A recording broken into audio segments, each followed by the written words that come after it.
part 2 of the Fat City Customs Springer chopper here.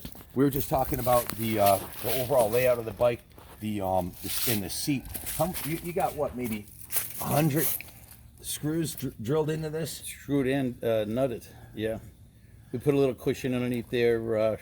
We had a leathersmith that used to come to my shop, Ron Dursa, who As long as you see that again. gave me the idea of just, put a little padding on there, give me a nice piece of leather to work with. He stained it up again, and I says, I'm gonna drill it and bolt it. And he says, you're nuts, but go ahead, and that's what we did. So Hours of work just in the saddle. And I see you've got a 6-speed Ultima overdrive transmission, which is really nice for once you get out on the highway. yeah. And the pipes, I love the pipes, the old school bugle style turn up, just awesome. Megaphone. How long ago did you build this one? This one's probably about 2 years ago we built this, 2 years ago or so. When we were getting into the enjoyment of them, I guess. Right now we just took a little hiatus, so we're gonna get back to it as soon as you motivate me enough, Ken, to I'm build gonna sell another these bike. for you. You're gonna have to build some more. Yeah, Johnny, is this one for sale or? This one here we'll put for sale, yes. So this may be coming up for soon. We'll have a full video and breakdown of spec sheet on this bike when Johnny's ready. Right now it's going on display in the museum. We're going to talk this week, and stay tuned. If you see another video, it's probably because it's coming up for sale. So this is a brand new bike. Has it been ridden at all, or? Yeah, we've actually had probably a season of it. Spent a Daytona, goofing around some of the shows there, playing again, because I said it's just a quick shit and getter. So it's a nice bike just to run around town and easy to park. Never have a problem parking or getting stuck. And yeah, we did enjoy this bike. You know, the Springer front end, 6 or 8 inch risers with straight bars. That's from my era. That's what I like. I'm not much into the ape hanger bars. That's more the younger kids. But to me, this is old school badass, and I'm sure this thing would be gone in a New York second when we put it up for auction. So it's stunning. This one here, the orange one. Give us a rundown on this one here. This was a build that we built probably 10 years ago for one of my customers, and she stopped riding. We bought the bike back and then restyled the bike. My son had painted this paint job. It's called Endless Lines. It's an orange pearl with his panels in there. Bob Gorski assisted him on this with some of the standby knowledge. Another famous painter. Yeah, another famous guy in Connecticut. I mean, his paint jobs are in the thousands of dollars, of course, these Yes. paint jobs. For something like this is a big dollar paint job, and the whole bike is custom painted. Was it originally orange? No. Originally, this bike was a red candy. I dig the color. It's beautiful. We touched it up a little bit with a little bit of Zoomy style pipes on it.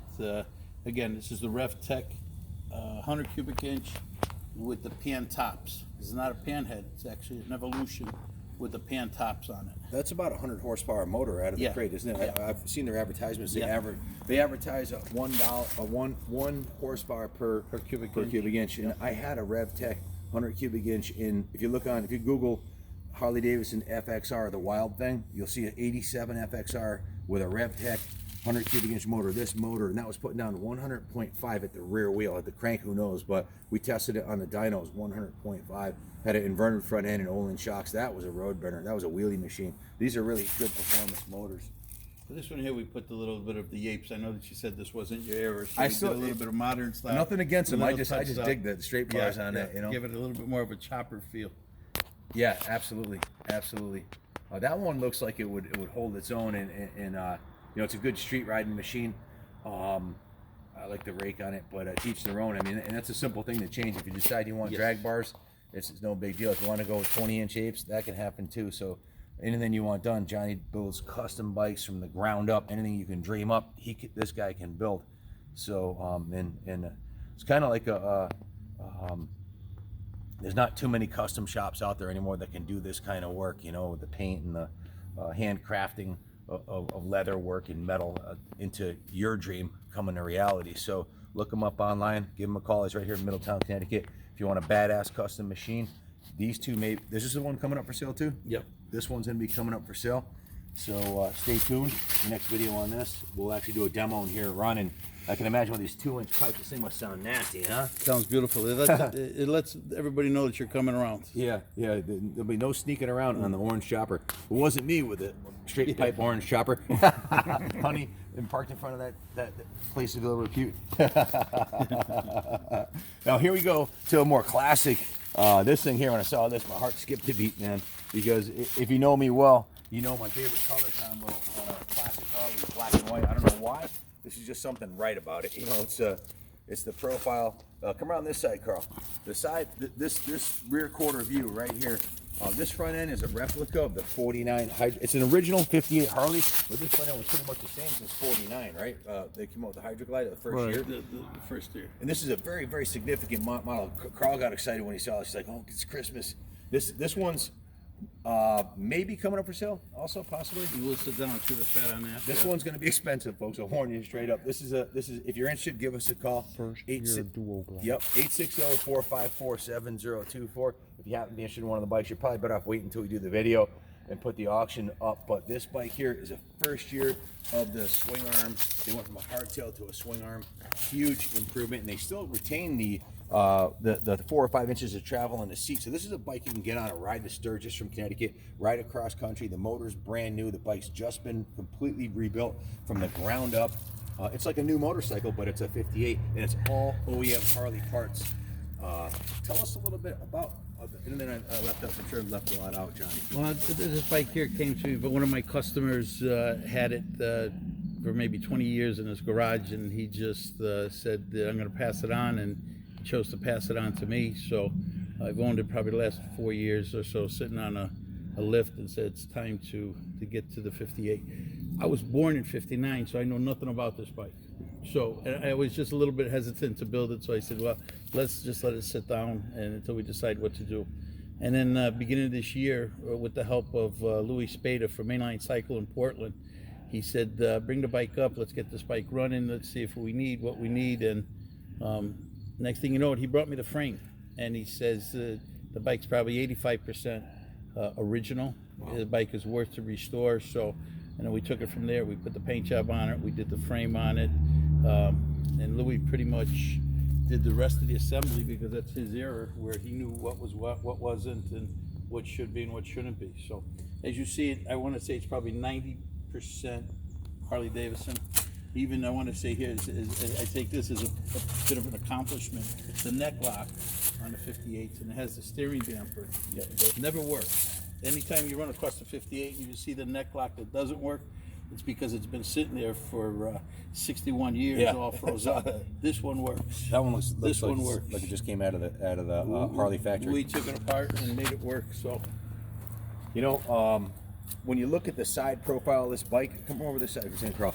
This profile, the angle between the fork and the tube, see how steep the forks are on that thing? Yeah. This thing's going to handle like a dream. Yep. When you rake a bike out a lot farther, Yeah.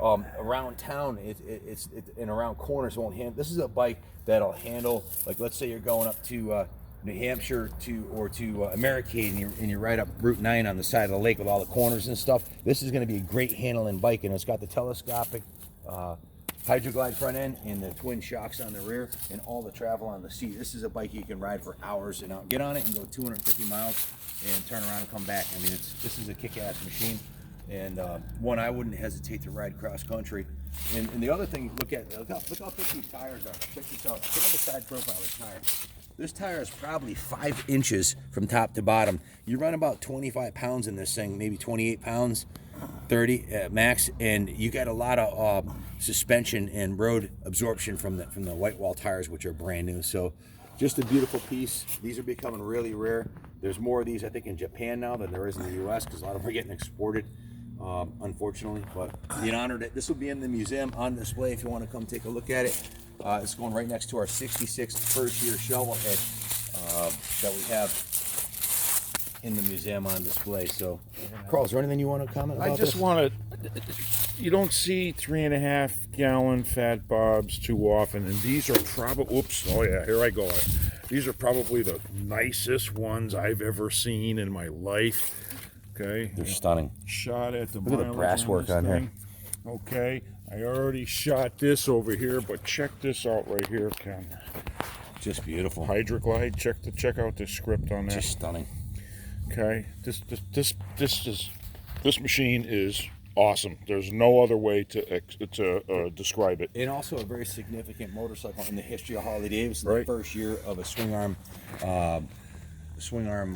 suspension. First year of suspension at both ends. Yep.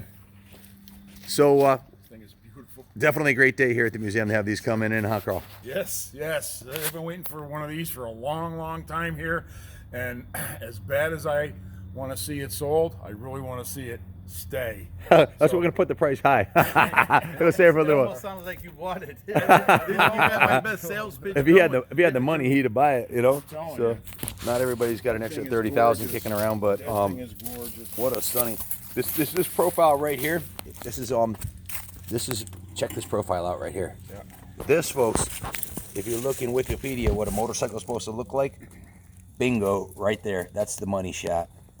Look at the rear fender line, the seat, the tank. I didn't get good detail of the primary and the shifter. The primary looks like it just came out of the box. It's fully refurbished, original Harley Davidson components.